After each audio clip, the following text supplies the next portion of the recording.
Panlaban sana sa baha ang diking tinayo sa Occidental Mindoro. Yun nga lang, putol po ito kaya't binabaha pa rin ang mga residente. Nasa frontline ng balitang yan, Mon Gualvez.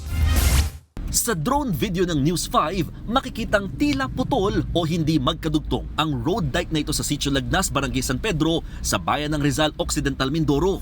Ang pagitan niyan, puno ng mga bato at buhangin galing sa katabing Busuanga River na madalas nagdudulot ng pagbaha tuwing umaapaw.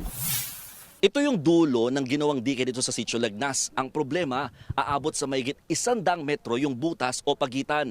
Dahil yung karugtong, ayun no, kapansin-pansin na mas mataas din yung level o hindi pantay mula rito.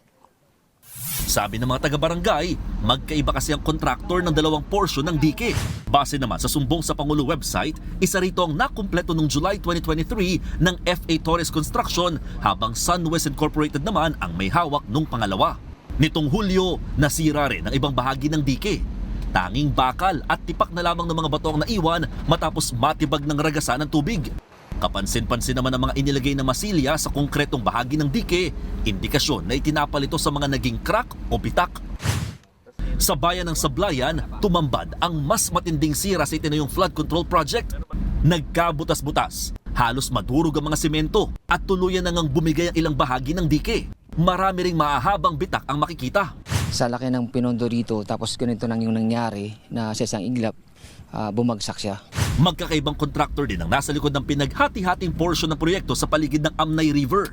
Isa rito ang ginawa ng Sunwest Inc. sa halagang higit 217 million pesos na nakumpleto noong March 2024. Pero nasira rin last year at mas lumala pa raw nitong Hulyo na hindi man lang agad isinayos ng kontratista. Ayon sa Sunwest Incorporated, nakatutok sila ngayon para mapatibay ang mga nasirang proyekto. Nasa 5% lang naman daw ng kabuuang project ang nasira at pasok pa ito sa warranty. Target nilang matapos ang repairs hanggang katapusan ng buwan. Maging si Occidental Mindoro Governor Ed Gadiano, dismayado sa mga tinipid na proyekto sa kanilang probinsya. Tingin ko substandard yung mga ginamit. Parang walang bakal yung iba eh. At kita mo, kung maayos yung pagkakagawa noon, hindi dapat guguho yun ng ganon. Kasi may mga pilote yun sa ilalim eh. Gusto rin ni Gadiano na isama ang Occidental Mindoro sa mga lugar na iimbestigahan ng Senado. Nagbabalita mula sa Frontline, Mon Gualvez, News 5. Mga kapatid, Ed Lingaw po, maging maalam at may pakialam sa mga napapanahong balita sa ating bansa. Para sa mas malilimang pagtalakay at paghimay sa mga issue at headlines, mag-follow at mag-subscribe sa social media pages ng News 5.